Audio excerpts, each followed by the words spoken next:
Brother Pierre, just in case I drop off, can you read the questions for me, please? I'm having a little problem with my laptop here. Sure. I'm going to try to locate another one. All right. Reverend, you just tell me. Yeah. Well, just in case, I'm going to stay on as long as possible. Reverend, good evening. It's good to be with you this evening on Real Talk Family Life. The Lord is good. I am substituting for Dr. Sutherland this evening. And as you may have heard me said that I'm having a little issue with my laptop and it's charging. But hopefully by the grace of the Lord, we shall see this through. So it's good to have the panelists with us again this evening. Our last program we were here and we just want to get this set up. Pastor Francis, Brother Pierre.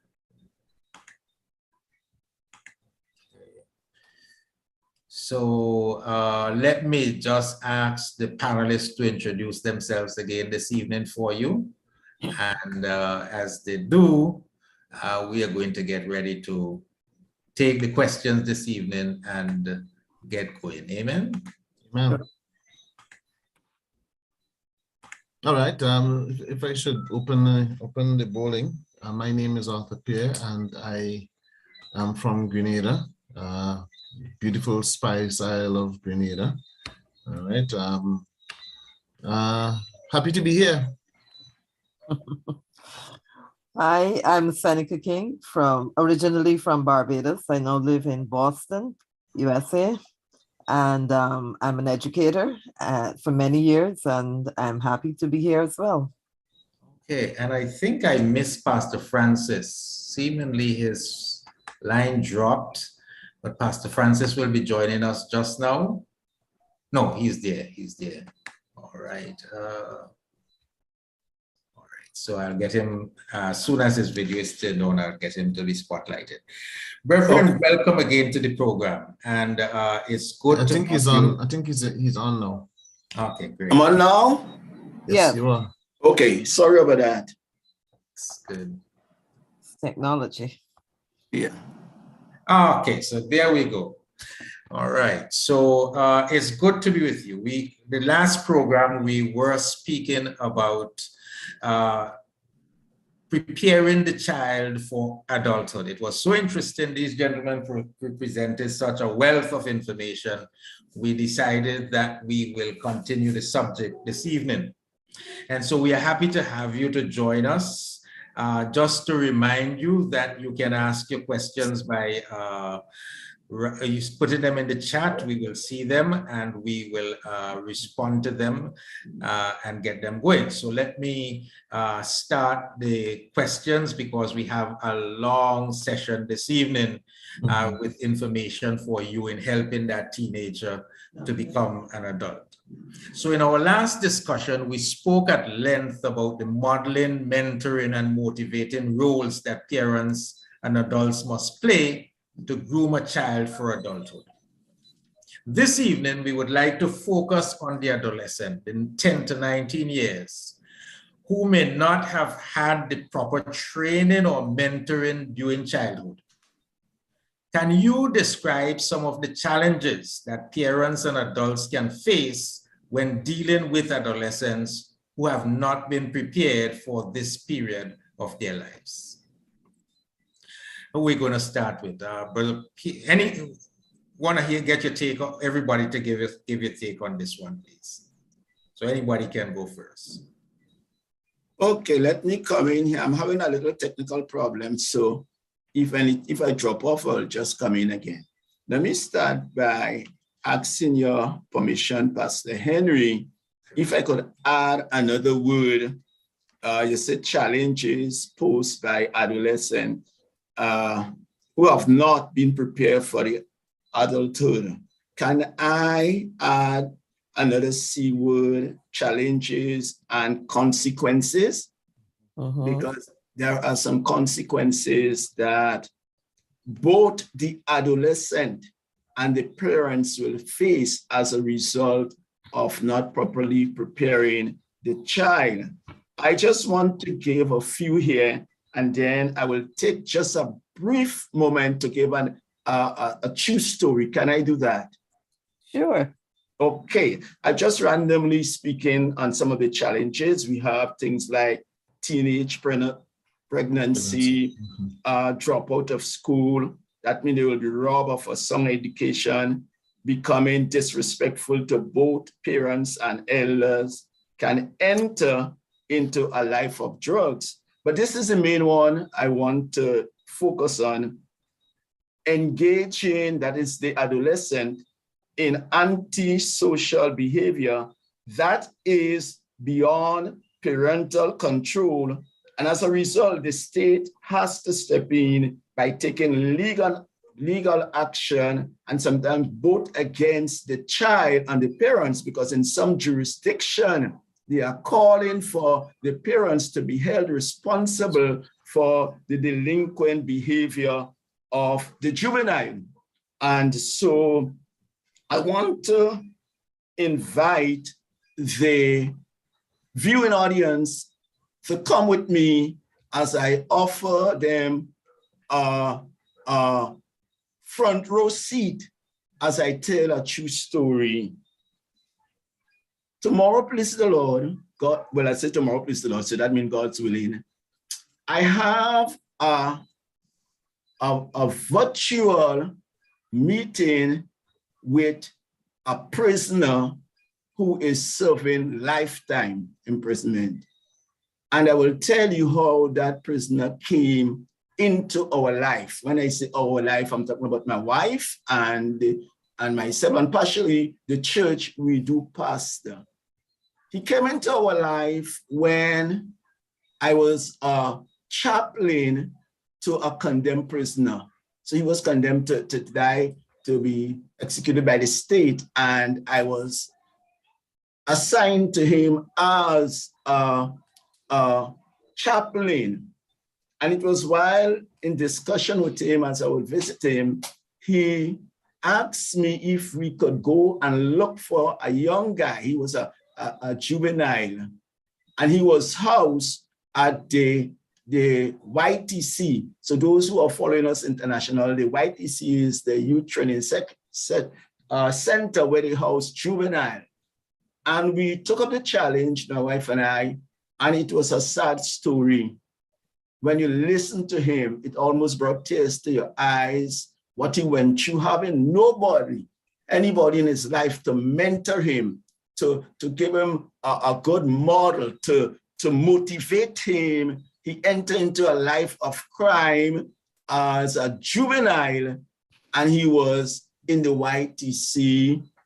And when his time came he was still there. So when he became 18, he was transferred to the Royal Gold, the state, one of the state prisons. And we dealt with him. He was released, came along with the church, and then he dropped out. And the next thing we heard about him, he was now in prison again. This time he was alleged he killed somebody, allegedly so, and he was condemned to die. No, because of the Pratt and Morgan decision in the appeal, not the appeal, but in England, his life has been commuted to life imprisonment. And as I looked at him, and he is only about 50 now. So more than half of his years was spent, he's still behind prison, was spent behind bars. And it all because of him. I'm not saying that is maybe other reasons, not having somebody in his life that could have helped him along life pathway. Because when you listen to him personally, you will see that he had a hard beginning, a hard upbringing, and he was never given the assistance that he needed. And today, the challenge is great. The state has to take care of him. Sometimes we do what we could do. And it's a sad state, and it's all because of maybe nobody was there to help him. And this is the consequences that befalls him as one who was not mentored, modeled, and motivated. So I thought I will share that with you this evening. Granted. But too often, I have come in contact with similar stories. If we cannot groom our children, as you were speaking there, Pastor Francis, I'm just going back to some of the young men that I would have dealt with over the years. And, one of the things that I do with parents is ask them to get me a picture of that young man when he was a baby. So when you talk to parents and they bring that picture and you sit there with the parent and that young man or that young adolescent, there is something about that sort of brings back the parent to the point where they recognize that they might have gone wrong, or sometimes they just might have just neglected that individual. So you have children as babies and we love them and we kiss them up and we show them all the things. And then as soon as they begin maybe school or getting after 10 years, we sometimes abandon them. Okay. I have similar stories like this as well. And if there's nobody to give guidance to young people, something else will take that vacuum. Something else will take that void, and a lot of times, it is not something that is good. Yes, we have the consequences. Yes, we have jail time. We have pregnancy. We have all those negative repercussions, but they sometimes gravitate towards that because they sometimes their egos are built. Their pride is built. They might be getting some sort of attention or quote unquote love and so and it creates problem for them a little bit down the road. And the thing is too that when young persons sometimes end up in that position, their parents can do nothing else but sometimes give them the necessary support, even in the bad direction that they're going. I could remember I was called to a secondary school to deal with a guy who disrespected a teacher. I don't even want to talk about what that young man did.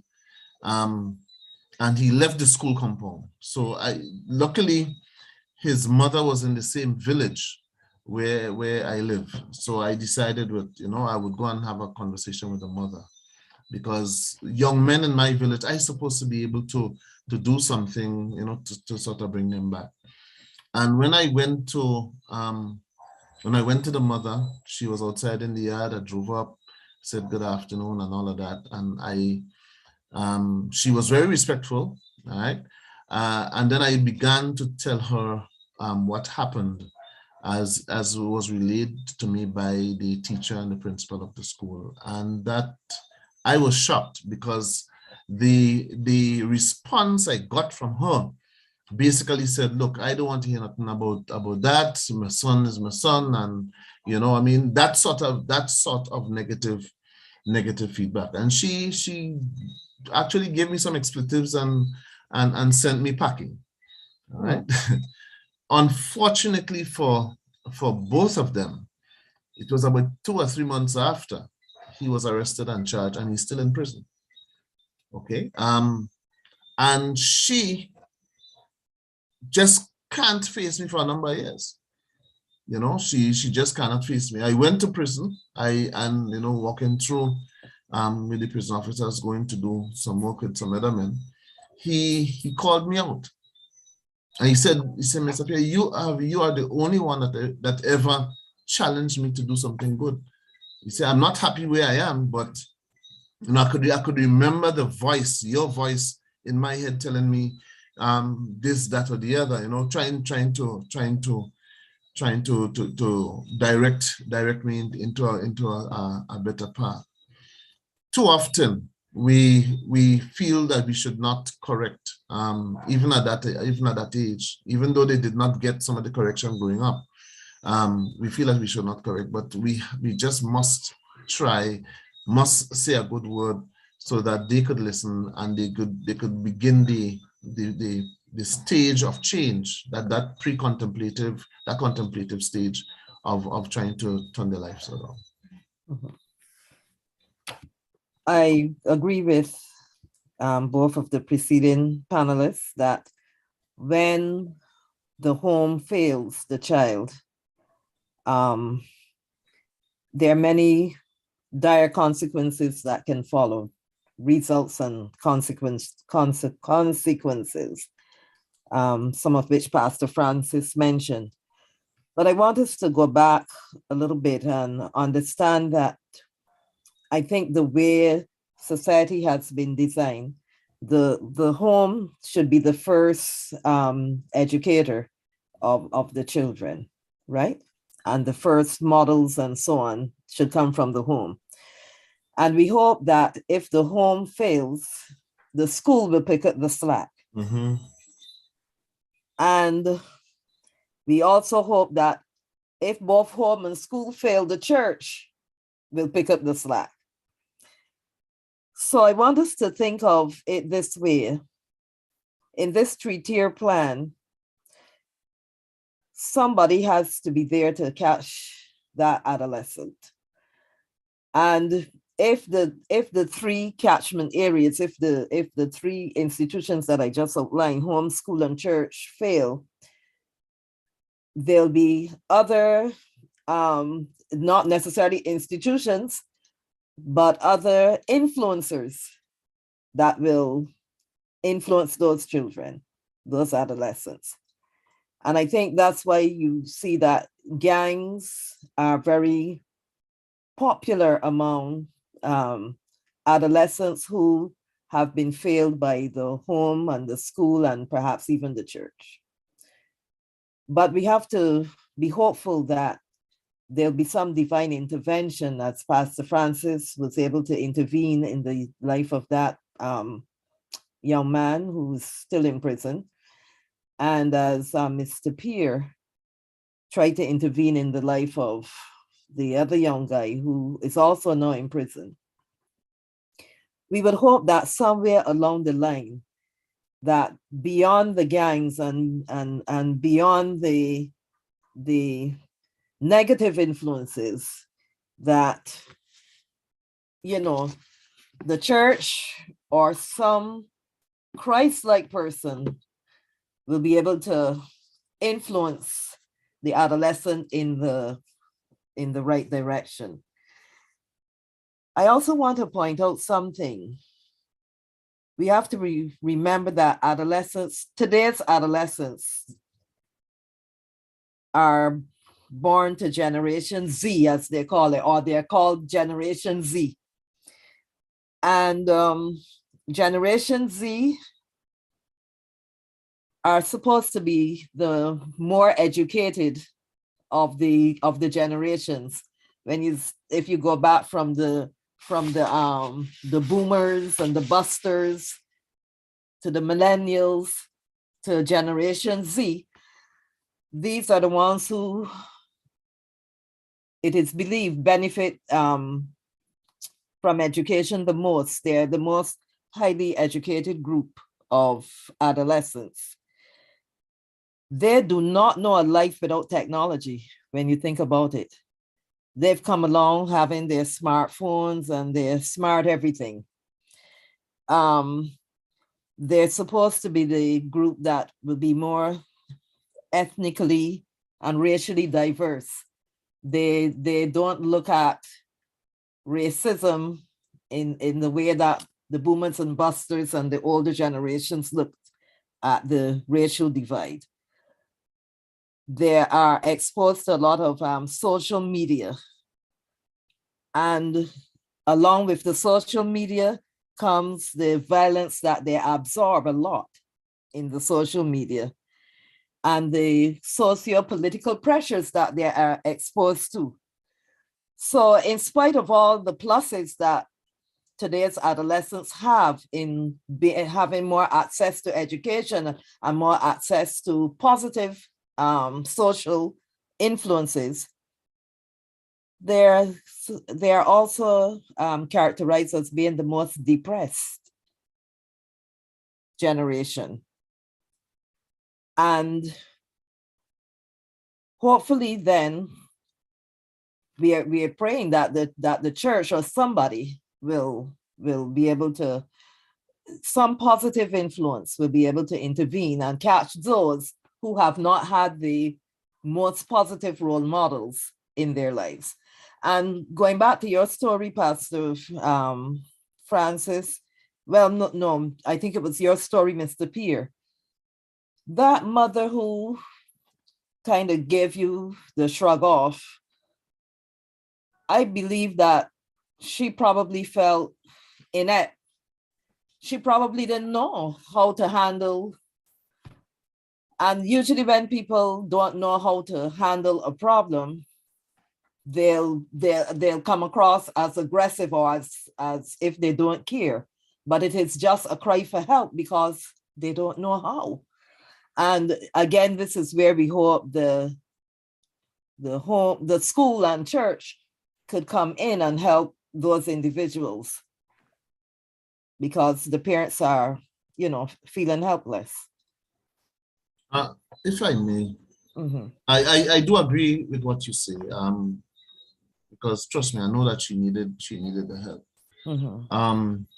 I want to be able to separate the sexes as it relates to some of those issues, because in our society we see a lot of avenues that are there to help young women.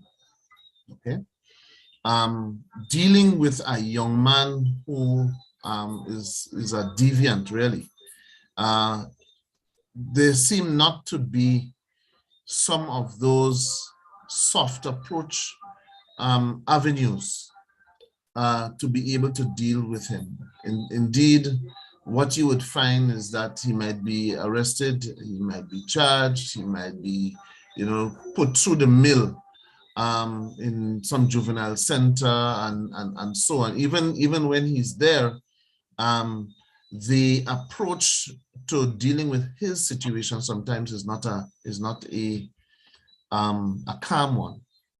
Okay, we have we do have a crisis, really and truly, with a number of our young men. You may find some of our young women making changes as they go along, because I think with a number of our young men, or young females, some of the major problems are really and truly pregnancy and rearing children and so forth. And they may get the assistance that they need. But with the young men, it is almost a sort of aggressive approach in dealing with the situation that he might be having. Again, you find a number of these young men are from single parent homes where the female is the head of the home, and she becomes scared, especially if he takes up a life of violence. So the work is there to ensure that we train our young people. We be patient, and we approach their situation according to that particular individual and that individual's distinct and personalized issues. Yes, thank you very much, panelists. There's one question in the chat, and it asked the question: do you think that some adults are scared to approach some of these youths? And I had a personal experience years ago where a mother called me because her 2 teenage sons had guns there, and so she didn't know what to do lest they would shoot her.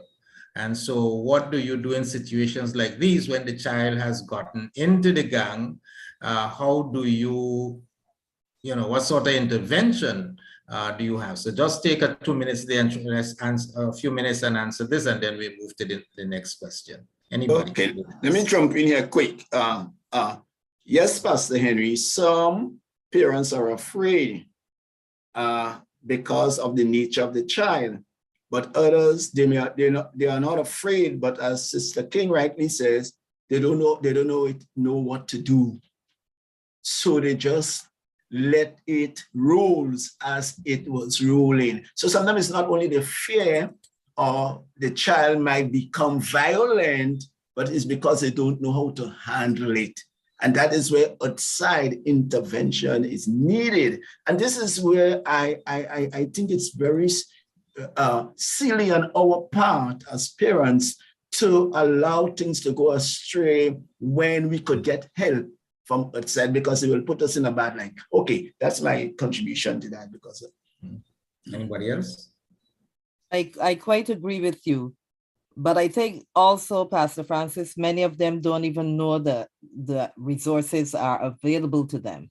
They don't know of what those resources are. So I think, again, this is where the school and the church, again, have to step in and kind of mend the gap, mend the breach, because schools can give parents, and that is why I would say most schools should have a good parent home association. And teacher. I want to say a school home association. Yeah. Right.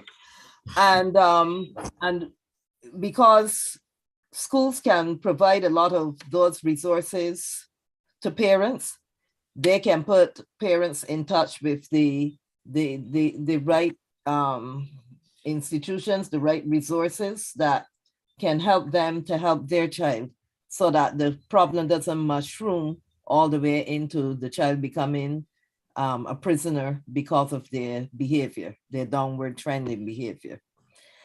Churches also need to play that role. I feel that churches need now to come away from this preaching at people, preaching a feel-good sermon and preaching, telling people this is the wrong thing and this is the right thing, but without giving them the tools to make the wrong right. That's not going to fly. So churches have to pick up a lot of the slack that the homes have not been able to provide, and have cutting edge programs. Besides preaching and teaching, you have to have programs that involve the youth in such a way that they don't get down to that end line where they find themselves in prison. Okay. I just wanted to make just one comment. During the years 2005 to 2000, I think maybe 7 or 8, I think our Caribbean countries experienced a spate of gang violence. I don't know if you can recall that. And we were battling in Grenada with the very said thing. I could recall Pastor Dave King, who I don't know if any of you are familiar with him. He was one of the Pentecostal pastors that really caused the turn of the tide as it relates to the issues of violence. He met these guys where they were, and confronted them and asked them if that is a life, really, I mean, just to sum it, if that was a type of life that they actually wanted, and what are the benefits of it, so he confronted them, and it was really, really instrumental in turning the tide of gang violence during that particular period. Thank you very much. Well said. So the author Philip Sheldrake states that spirituality produces a life shaped by a sense of meaning and values. Many of our adolescents are moving towards adulthood without that sense of purpose.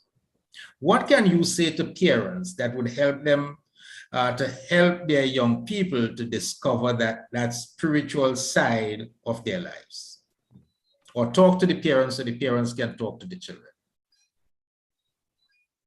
Seneca? Parents from the get-go, parents they're the ones that will that have the first opportunity to influence their children.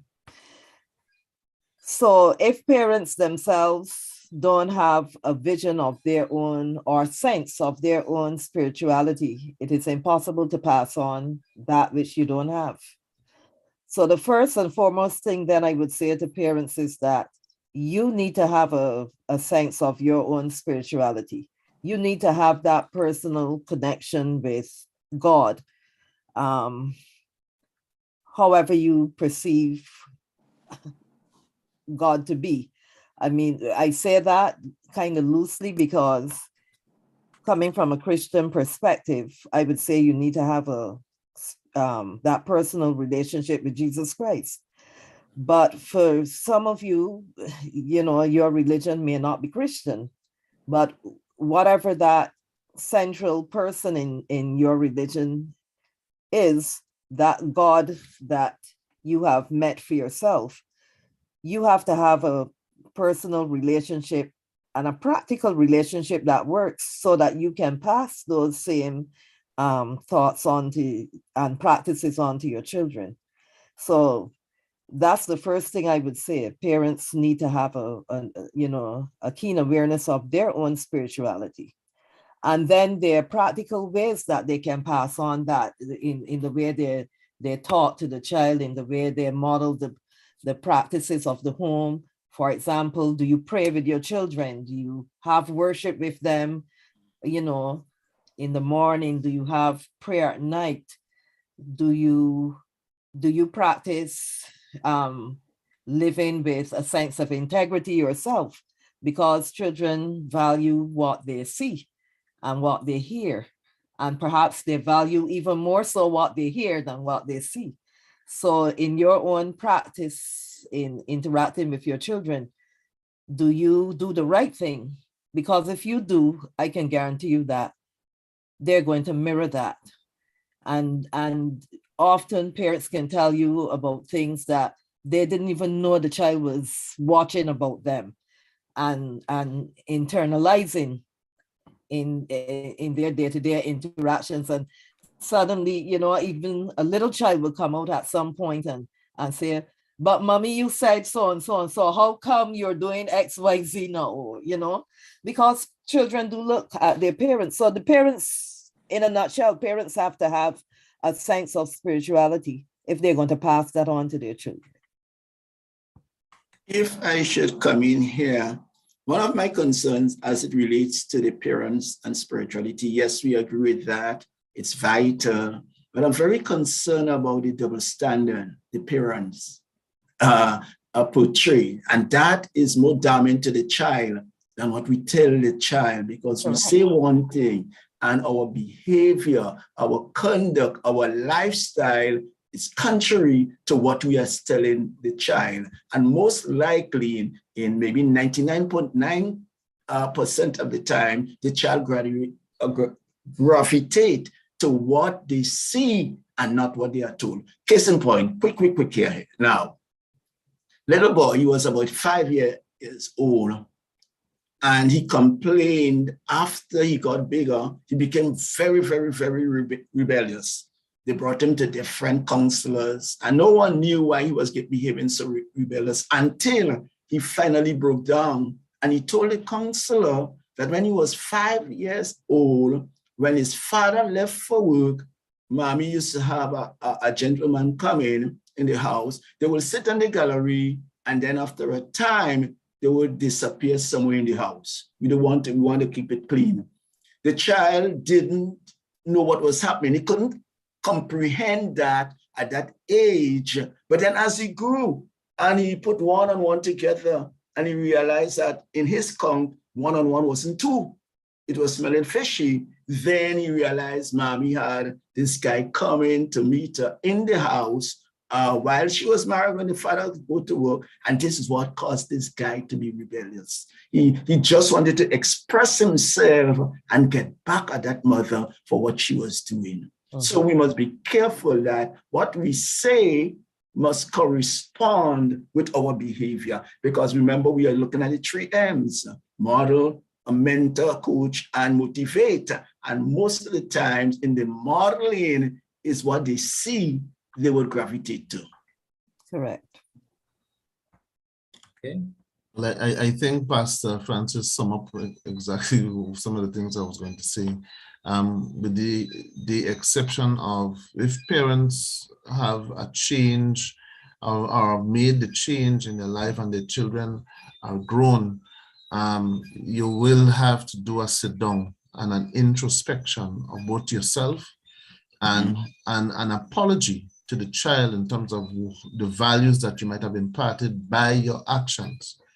I think when you can come to the realization that you made a mistake and that mistake has influenced the way that the child is growing or the values that the child has adopted, you need to apologize and let them know that, you know, you are on a different track.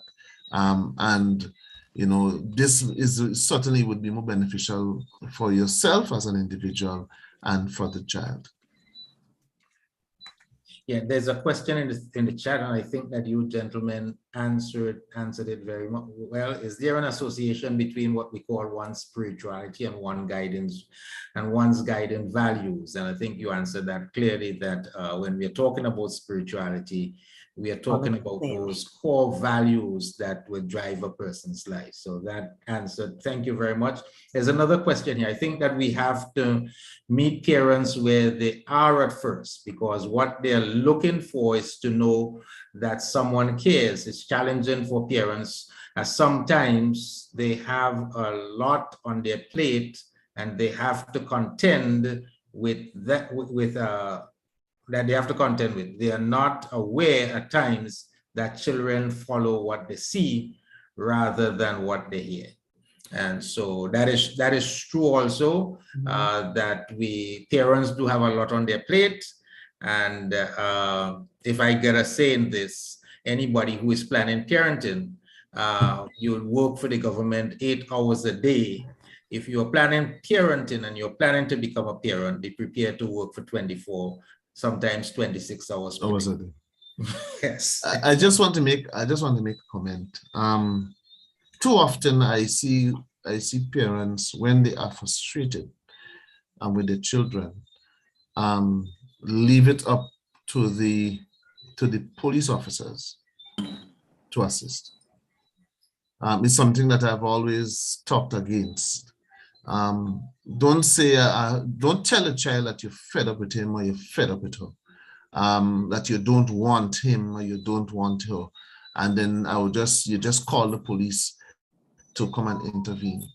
I always tell parents that you brought the child into the world, and regardless of you know, the conflicts that you have, the first option is not necessary to call the police.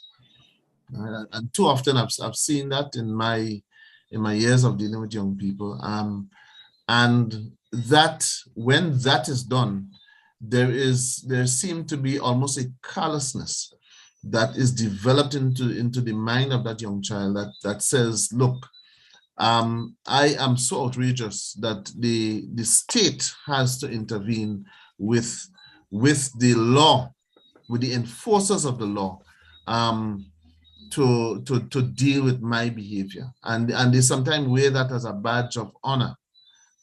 We have to get away from that. I know parents could be very frustrated, and they might be at their wits' end, but there are other avenues in which other persons might be able to help. You know, too often we believe that, you know, we are alone in this thing. Right? And again, too, there are some families, because of their pride and all of that, they don't want to get anybody else involved. They want to be able to shadow what's happening with their children. And that too leads to, I mean, serious destruction, not just for the young person, but for the entire family. So the church needs to pay attention. And too often, the church sometimes quick to judge and not quick to help. You know, young persons say that. You know, I don't want to go to church because so and so watch me funny or whatever. But we have to create avenues where our young people, you know, are free to come and free to talk. You know, you I could remember there was a young guy who actually committed a murder. You know, and the relationship I had with him in prison, when he came out, you know, he changed his life around, gave his heart to Christ and everything. And I invited him to church. And they wear the clothes that he had when he entered the church. I mean, everybody kind of turned around and want to know how come he coming inside the church like that. He had dreadlocks. It was a jersey with a jeans. But that's the clothes that he had. That's the clothes that he had. And we have to get away from that. I always tell them, Christ said to be fishers of men. He never told us about cleaning fish. He just said to be fishers of men. He will do the cleaning. He will do the transformation. He will do the change. Just bring them as they are, and let us see how we could encourage them in an atmosphere of love. Pastor, if you allow me, let me come in here just briefly here. A word of advice to the parents. I suggest that the parents study their children. The parents, after God, the parents should know the child better than any other person. Mm-hmm. And you need to study. Because what I believe, in the same roof, under the same roof, same adolescent, different behavior. And how we treat one, we cannot treat all. I think it was Carl, whatever is his surname, the Swedish Jung, whatever it's pronounced. He's the one that came up with the concept of introvert and extrovert. Yeah. But I want to stray from him because I think I could come up with my own concept too. So I don't say introvert and extrovert. I say in the modern term, I say those who are conservative and liberal. So I put my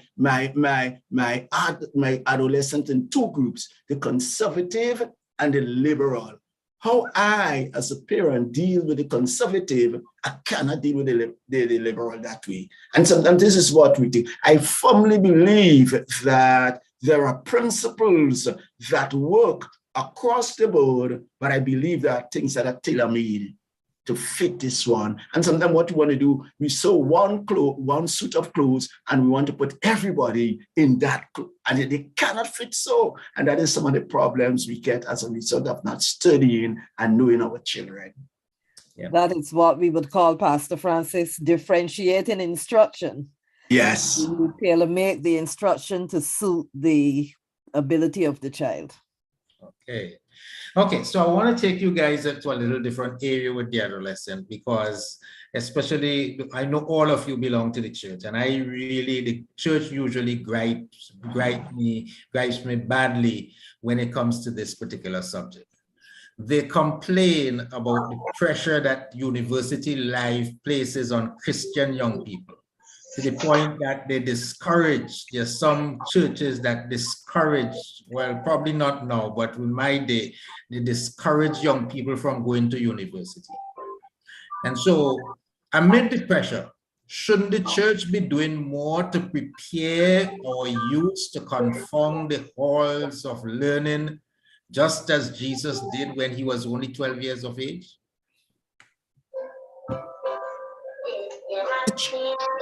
The church has a part to play, but let me first say that we must remember that not everyone who enters university is connected to the church.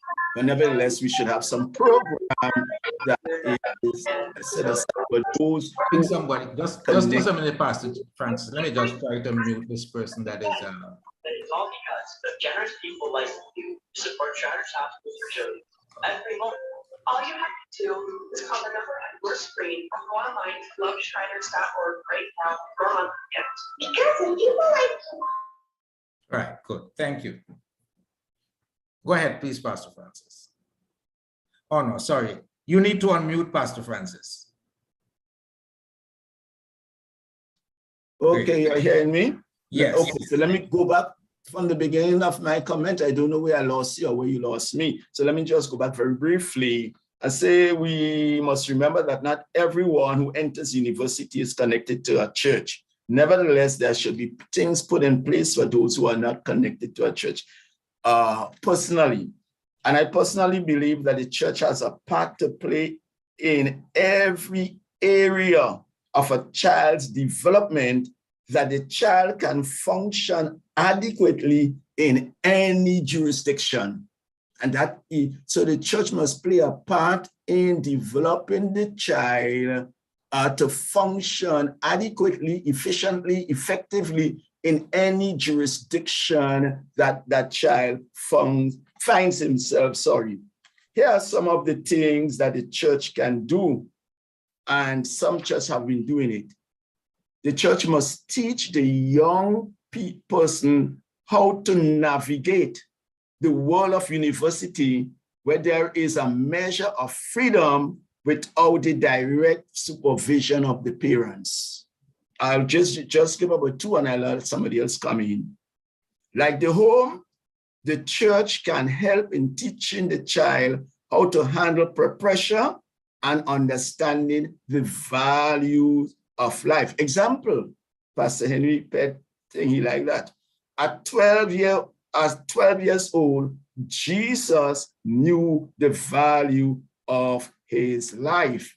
He told his parents, don't you know that I am on my Father's business? He told the disciples when they met him with a woman by the well, discussing and dialoguing her, he told them, I am on my Father's business. No, my meat is to do the will of him that sent me. So he had a sense of purpose and he had a goal. It was the late Dr. Miles Monroe who says, where purpose is not known, abuse is inevitable. If I have a blender and I don't know the purpose of the blender, I may think the blender is to grind stone. So I put stone in the blender and I turn it on, I mash up my blender. And sometimes people don't know the purpose of their life, and we need to tell them. We need to tell them and show them that wherever they go, they could function in any part of the world effectively, efficiently, and to bring out the best in them. I would say, as a matter of fact, Pastor Francis, that the church should be the first and foremost in helping young people to be ready for college, that university education. Because if the church is doing a good job, it would be exposing those young people to speaking in public, debating certain issues in the church, studying and analyzing trends in society and having those kind of programs in the church where the youth are exposed to those things, so that when they go to university is just an extension of what the church has been doing. It's nothing new and novel. It's an extension of what the church has been doing. And so I don't see why children should become lost when they go to university, because if they've been practicing the values that they've been taught at home and at school, going to university is the same. You continue to practice. You're just going to acquire some more knowledge and techniques and skills, etc., but you're the same person. Your values remain the same. I just wanted to expand on a point Sister King made, where the church need to prepare persons for college life. Now you're coming out of let's say a secondary school where you do have a lot of attention paid to you as a student by your teachers. So they almost baby you, they spoon feed you, they baby you, they help you, they guide you along, they hold your hand to carry you through that academic process. When you enter into college, it is different, totally different. As you would, the experiences that you would have had at the secondary school level. You have to basically function on your own. You have to be a little bit independent. Nobody's going to beat you with a big stick and tell you to study. Nobody's going to plan for you. You have to do all of that on your own. And a lot of times, our young persons coming out of secondary schools, they struggle with that sometimes for the first year until they could actually catch themselves going into the second year. Like I always tell young persons, you must try to become all one. Alone, you have to have a balance in almost everything that you do. Yes, there are times that you would want to have fun, but there must be balance. And I like the point that Pastor Francis, where you need to, in all that you do, you need to find purpose. You need to find goal. You need to know where you are, where you're going, what exactly you want to achieve. Okay, so even when you have that purpose, all right, and you create that balance, yes, I may have some fun here and there, but my primary focus is on achieving the things that I've set out to achieve. Quickly, Pastor. Go ahead. Quickly. Sorry about that, Pastor. No problem. Okay. No problem. Another thing I would want to see the church do as it relates to the members and even the wider community is teach these young people how to be to think, critical thinkers. That's it. Critical thinkers. We are not that. And I just wrote down I said the word deliberately, vague definition of what critical thinking is. It is the ability to think clearly and rationally what to do or what to believe. It includes the ability to analyze, interpret, evaluate, and make sound judgment about what you read, hear, see, and write. Yeah. Critical thinkers. Yes. Let me throw something in the wheel there, because isn't the church directly opposed to this? That when somebody stands up and questions the doctrine of the church, don't you condemn him as an infidel? Don't you throw him aside as he is an outcast and a miserable person? Yes. Isn't this how it goes in the church? Yes. Mike, go ahead. No, I and as Pastor Henry said that, I could remember I went to an assembly. Ooh, that young boy. Talking about I think I can't remember if it was sex or something of the sort. And this young man stood up, and yes, it was about sex and sexuality. And this young man stood up and he asked about masturbation. In the middle, and having like about 50 boys, and I was caught off guard. I had to admit, caught off guard to respond to him. Okay, our young people, we talk about critical thinking. You talk about questioning. We must allow them that ability, because a lot of times in their minds they are confused over a lot of things. And sometimes as senior church people, we don't want to be questioned too much on the things that we believe, because it sometimes puts us under the microscope in the understanding and in the true acceptance of our very belief. It tests the foundation on the things that we say that we believe. So we need to know, we need to understand, and we need to exercise wisdom in terms of how we respond to our young people. You teach them to ask questions, let them ask the questions. You need to have a firm belief and a firm conviction in your heart about the things that you believe in, so that you could answer them appropriately based on the belief that you have. You would hear me say it all the time. Education for me is not about pouring knowledge into anybody.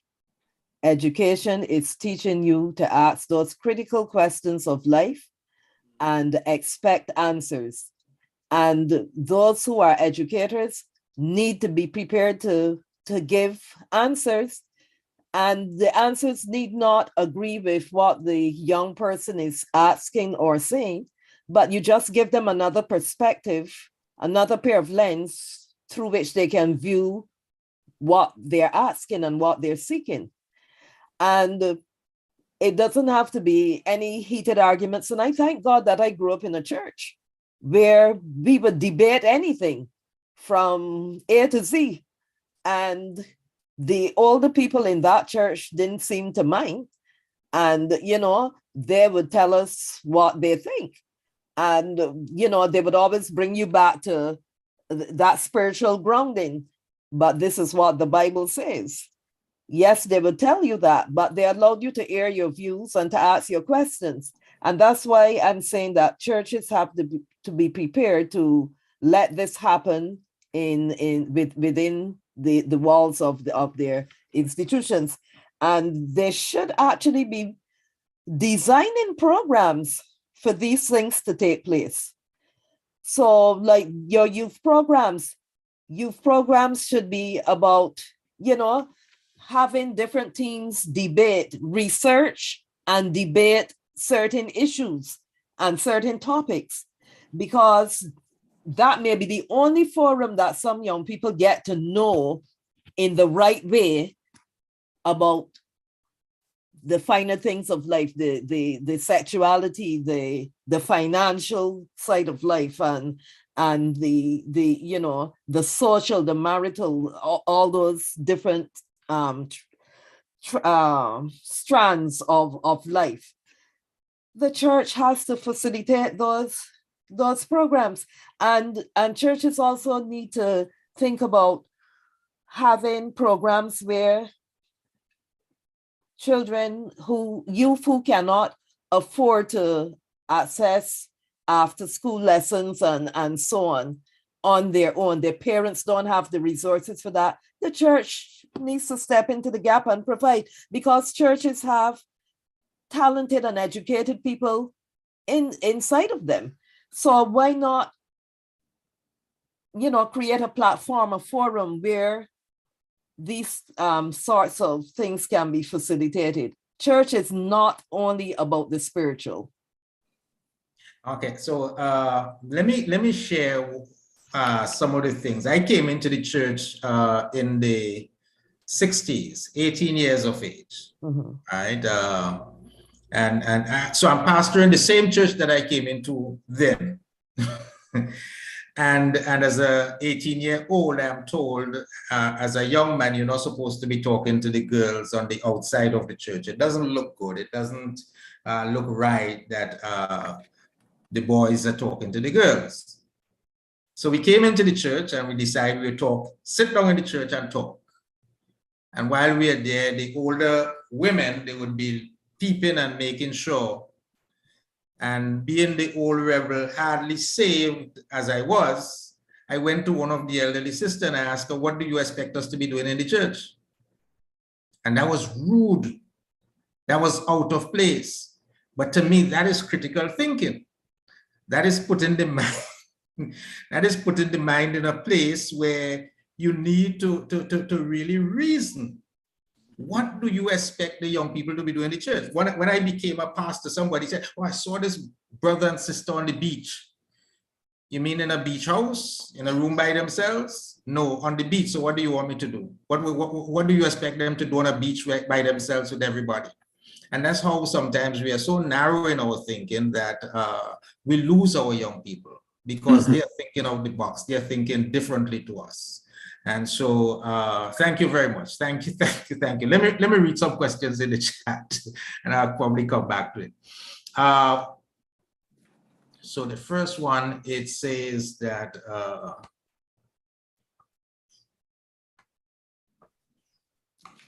let me go with this one. We are preparing children for life, not necessarily college. There are transitions that children go through: primary school, secondary, tertiary, and society on a whole. Sometimes parents prepare them for college and particularly academics, not necessarily their social skills. So another says, yes, Pastor, and said it well. We are not good at tolerating opposing views. So how will they learn to analyze critically? And somebody said agreed to Mrs. King. So I am not of the belief that we are, this question has just jumped out of reach. Okay, I got it. That we as the church are not having the real conversations with the adolescents. They then go to college and are unprepared for some of the less conservative discourse they are exposed to. What are some of the suggestions for dealing with this? So I think that's a very fair question. The others will come in. So just answer that one and then we'll move on. Okay. I'm not answering the question, Pastor Henry. I'm just want to be humorous. Say you came in the church in the 1960s at 18 years. I want to know your age. So I was calculating it. Somebody else answer the question. The way I would answer that question is this. I feel that any church that wants to be viable in today's age of Generation Z and the millennials have to be a church that provides the forum for certain topics to be discussed and for the youth to be informed. And that can take the form in many different ways. You can have programs where marriage counselors are brought in to talk about preparing for marriage, you know, what do I want to say? What is needed for proper socialization of young people. You can have people come in, experts come in, and these could be Christian experts if you're afraid that the secular experts may introduce things in a way that you don't want. But I find even the secular psychologists and so on are quite sensitive when they're coming into churches, how to present certain topics.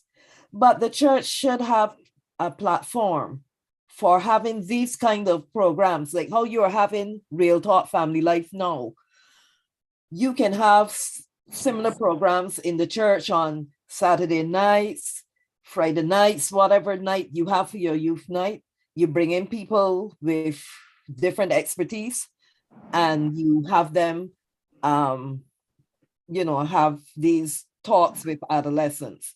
You can also have a debating society in your church, where you encourage the young people how to research a topic and how to the rules and regulations of debates, and you have them come in and debate each other on these topics with a moderator who can then summarize and bring perspective and ground everything in the biblical teachings of the church.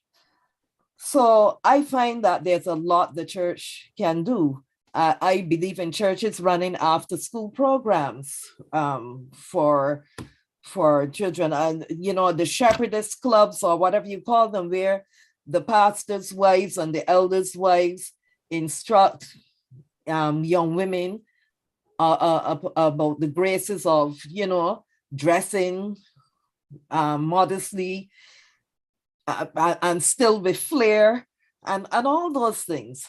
You have to have, the church has to have that kind of programming built into its spiritual cycle of programs. So let me go to another point. We are running out of time here. This question a need for us to tackle it, and if we have to come back, that would be fine. But one of the things that drive young people into all sorts of problems these days is the one that Paul says calls the root of all evil. The love of money and the management of money. And I usually put with money your resources, your talent, your gifts. And so that the young guy who can bounce the ball on the basketball court and he is 12 feet tall, doesn't even have to raise his hand to put it in the net. He is already a multi-millionaire because he can play basketball. So that your talent is also money. How do we train our young people, in as much as that is an area that so many of our young people are ill-trained? Well, I say ill-trained because they're trained to operate still operate under the slave mentality, where you work and you give it back to your master.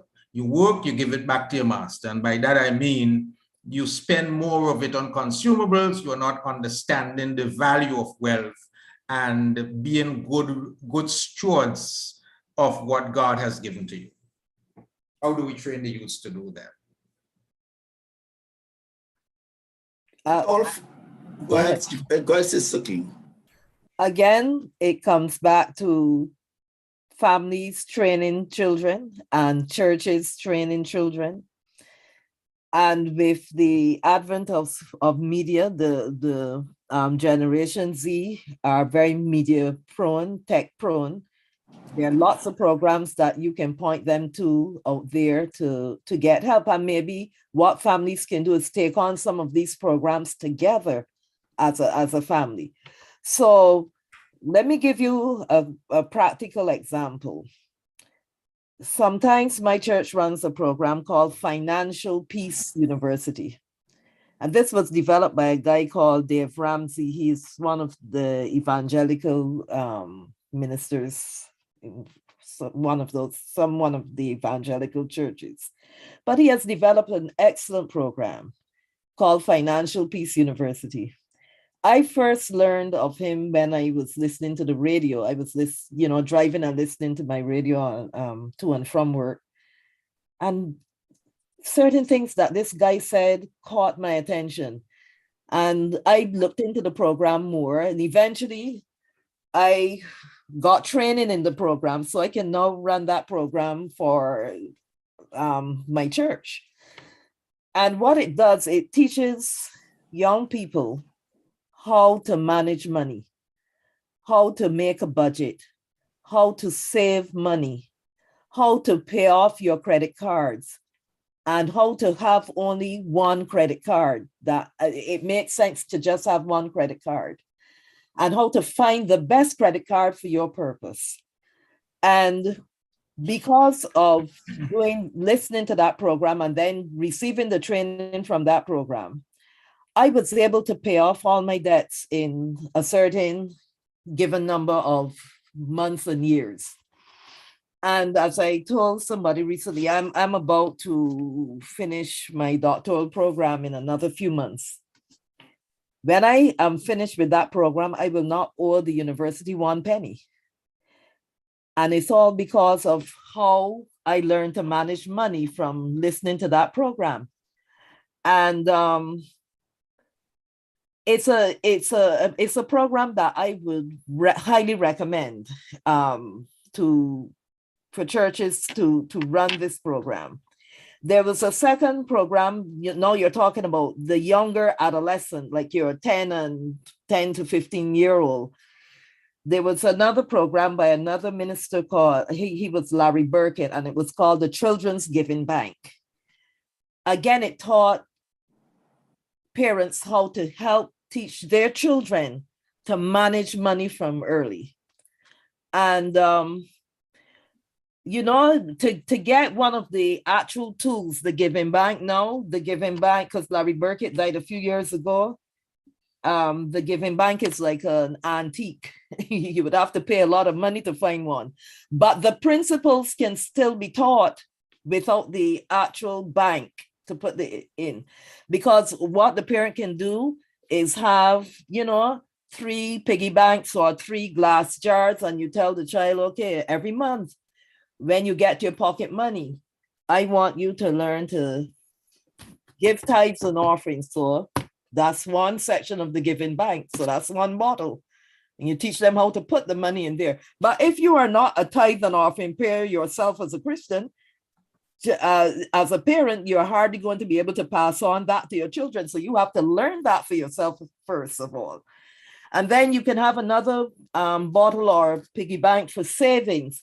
You always should save some of your money. You teach the child from early how to save some of your money, whether it's $1, 25 cents, or what, you save some of your money every single time. And you don't touch that savings except for emergencies or whatever. Then you have a third bottle or third container, and you teach them you have to learn to give to others. So you put some of your money every month in there, and that is, you can buy from that. You can take from that to buy little gifts for your friends when their birthdays come around, birthdays of family members, etc., etc. You teach them how to take from that. But what you're teaching that child from early is that money is not to come in and just go back out. Money has a purpose. God has given you money for a purpose. And the purpose is that you take care of yourself, you take care of others, and you return to God out of thanks for what he has given you. I have used those two programs, the Children's Giving Bank and the Financial Peace University. And a lot of persons have been led to financial freedom from using those programs. When I taught it in my church a couple of years ago, people came, and these are non-church people. They drove from sometimes 2 hours away to come to the church to learn how to manage money. Because one thing that people are always concerned about is money, because money has a purpose. And if you don't control money, it will control you. And it is sometimes sad to see people who are rich or who were able to earn a lot of money. There are lots of celebrities who earn millions in their short entertainment life or sports life or whatever.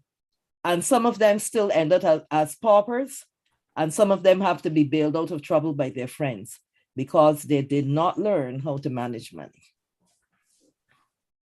Well said, Sister King. The last time we were on, I spoke about the responsibility, the reward, and the guidance. You gave responsibility, you gave reward, you gave guidance. So there is no need to go back there. But to me, financial stewardship and independence is not just about having money. One may have enough money to buy what he wants, when he wants, and how much he wants, but it does not mean that he's a good steward. He is not financially independent. Why? Because he does not own the money, but the money owns him. And that is a bad thing. And anything that owns you, you become a slave to it. You become a slave to what owns you. To me, financial independence and good stewardship is about a healthy outlook and getting a healthy outlook on money and getting the best out of that which you have been entrusted with by God. One of the greatest demonstration of financial stewardship and independence is generosity. And a wise man says, the greatest gift of giving is the opportunity to give. Correct. Your children to give. I wanted to give out my own story. My sisters and them, they are on, and they know what poverty has done to me. I didn't like it. I never enjoyed it. And I never want. So when I grew up, I never wanted to be poor. So I was low, tight. My money grew in my pocket. Really true. My sisters will tell you, I was tight. I was mean. Because every time I look back at how poor we were, I say I will win my. But it's until I realized I could have flipped all my pockets with money and still I would have been still poor. I've learned to give. I've learned to use what God has entrusted in my care. And as Pastor Henry rightly says, not only money, but the skills, the gift, the talents, the ability, use it to get maximum benefit from it. Correct. Correct. Okay, so I needed to say this. I know I'm the one asking the questions tonight, but I think the greatest financial manager to ever live was a guy by the name of Joseph. I don't know if you know him, but he came out of prison, and in 14 years, he bought everything from everybody in Egypt. I mean, let me, you may think I'm laughing, but it's your Bible, it's our Bible. Right. Joseph said to the people, now that I have bought you and your land today for Pharaoh. So in 14 years, he bought everybody's land. He said to them, here is seed for you so you can plant the ground. But when the crop comes in, give a fifth to Pharaoh, your taxes, pay your taxes. The other 4/5 you may use as seed for the fields. That is your investment and saving, and as food for yourselves, your consumption. And sometimes what happens is that people say, you know, the little that I am making, I can't pay my taxes. I can't save out of this. Everything is for the food. Well, if you don't plant, if you don't keep that seed to plant, to invest, you know, you wouldn't get anything to reap from it. And you know, that's one of the problems with young people.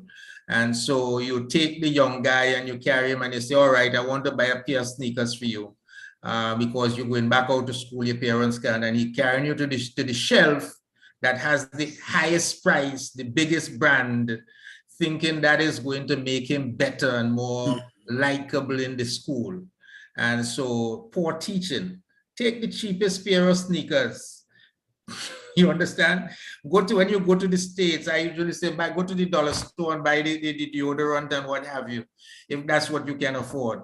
They're gonna keep you the same way as the $300 one that you're going to spend on. But so the extra $299, you can use that as seed to invest and to,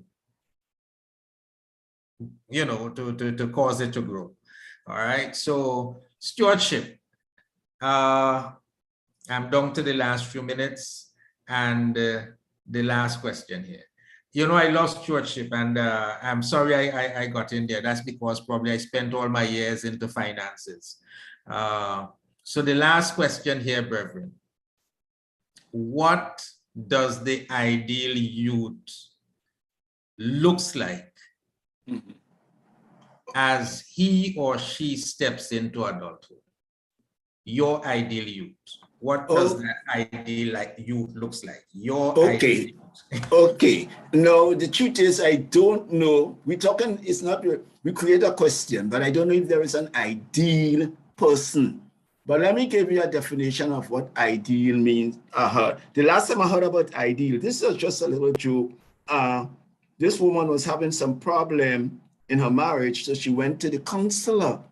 She told the counselor in a very stern way, she said, when I got married, I was looking for an ideal, but I got an ordeal, and now I want a new deal. Now, my ideal youth is that if I was a good model to the youth, a good mentor and coach, and have coached him properly, motivated him by adequately creating an environment that gives support and left a lasting impression on him, then when he steps out, he must look like me. No, I'm dead serious. He must look like me because I have invested. When I say look like me, not emulating me and those things, but there will be something in me that rubs out on him because I have invested in him. But nevertheless, on a more serious note, quick, and I'm gone. He must be truthful, trustworthy, constant in prayer, continuously improving himself in every area of his life, putting to good use his skills, his gift, his talents and his ability as given to him by God. And last but not least, one who respects his elders and others. That's my ideal youth. Amen. If I may, Mhm. I always say that the ideal youth should be all one. I talk to a lot of young people, and I say you must never be afraid to be alone, to be all one. Well balanced in terms of spirituality, academically strong, okay, purpose driven, know what you want, and be prepared to work hard to achieve it. But while you do that, you must also be kind to others, be considerate of others. You must be able to balance all things that you do. You don't go about being lopsided in that you spend all of your energies on one thing and not developing something else. You must have a balanced approach when you deal with life and when you deal with people. You must be serious, sober-minded.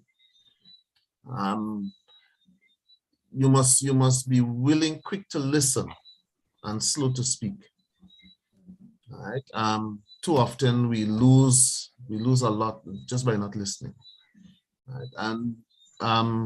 And again, purpose-driven. Have a goal. Have some endpoint as you go about life, and that's for the young persons. And as they get into the relationships, they must know exactly what type of partner they're looking for. Now, maybe that's a topic for another conversation. Ms. King? For me, the ideal youth is one who recognizes the talents and gifts that has been given to him by his creator. And having recognized what his talents and gifts are, he places those same talents and gifts in the hands of the master himself and say, make me what you want me to be. Because I'm one who believes that each of us is created with a certain destiny in mind, a certain eternal destiny in mind. And there are many stars who shine in the earthly realm in terms of finances and the exhibition of certain skills and the glories and accolades that they win. But at the end of the day, if you cannot hear from your creator, well done, thou good and faithful servant, it's all been in vain. You haven't really invested the talent that he has given you. So I would say for me, the ideal youth is the one who recognizes that he has value and purpose. He's been created by a God who loves him or her beyond measure, and that he has a purpose and plan for your life. Find out from him what that purpose and plan is. And then having found out, do like Joseph, put the gift and the responsibility back on the master who gave it to you and said, now make of me who you want me to be. And go out, follow his plan, and fulfill the dreams that he has for you. And those dreams, the fulfillment of those dreams that he has for you is going to lead you not just gloriously through this life, but it is going to lead you to your eternal home. That for me is the ideal youth. And once you put God first and allow him to develop his gifts through you, you are going to land exactly where you best fit, because he knows the big puzzle. He's going to put that piece in place where you best fit. And he's going to bring you into the development of that hope and dream that he has placed within you.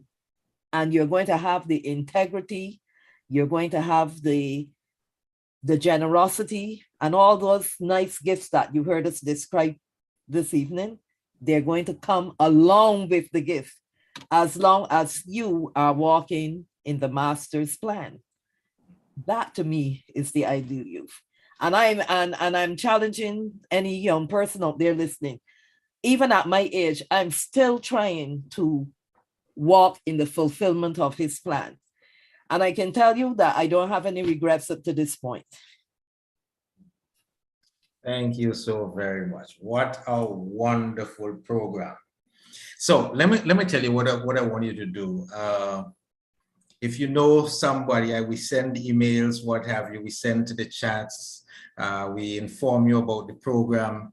If you would like us to discuss a subject, please send it to us. We are filled for this year, but we want to start planning our program for 2023.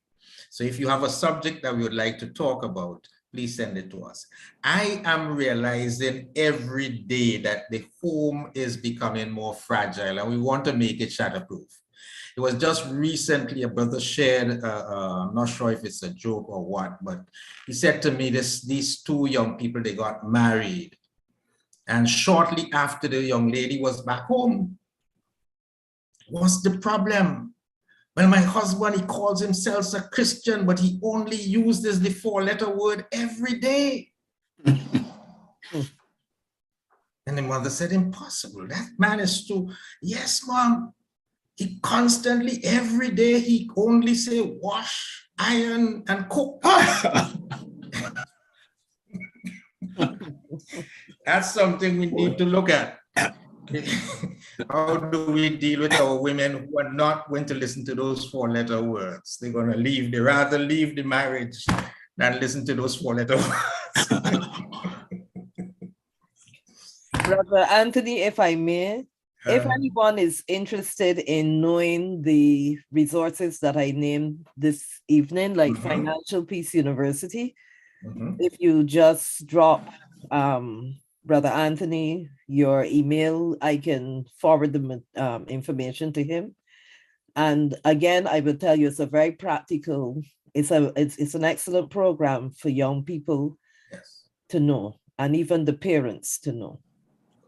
Let me just jump on that one time. I have been asked by young persons about issues of finances and so on. Well, actually, I took notes while you were speaking. And I have to get a carpenter to create one of those piggy banks because I really love the idea and I want to be able to use that for my own children. But I certainly I would love to get some information on that to be able to share with a number of our young people that I come across with. So thank you so very much. My pleasure.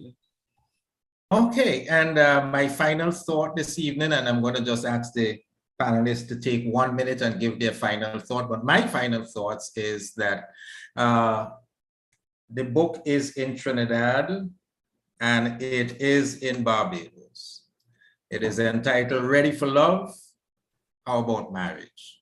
You need to push it up a little bit more to the camera so we could see, because we're not seeing it very clearly. Right. Camera has to focus on it a little bit. Yeah. Oh, I know what is happening. Just now. Hold on. Let me just go to my camera here. Right, that's better. Yeah. Much better. Excellent. So it's Ready for Love, 192 pages, I think it is. How about marriage? All right. Let me know. I have a special offer for churches. So Pastor Francis, just give me a shout. And everybody who wants, just send and let me know, and we definitely try to get a copy to you. Okay. And I would put my email address, Sister King, in the chat, so you would be able to send that information from me. Pastor King, Pastor Henry, I would love that. I would love to have a copy of that book. Yes.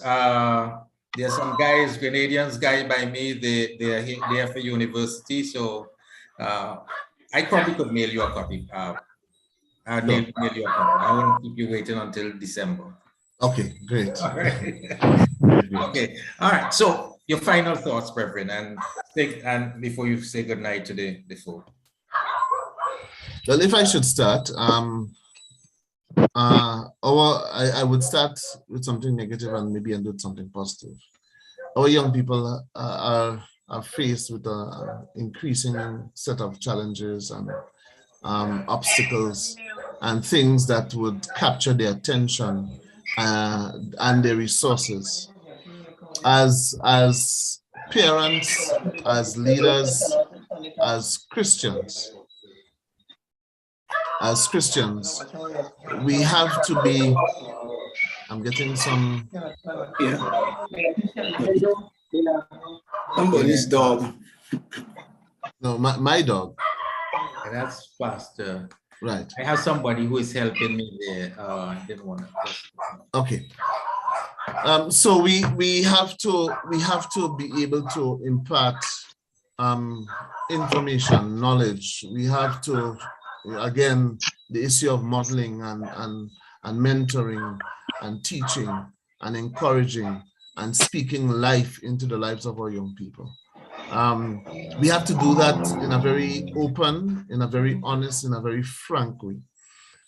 We have to continue to pray for them and pray with them. Give them purpose, assist them in finding their niche and in identifying their talents and their skills. Be patient, okay? And really and truly encourage our young people to be the best that they can be. Let them understand that a spiritual relationship with their creator is critical, and they could do all things through Christ. Yeah.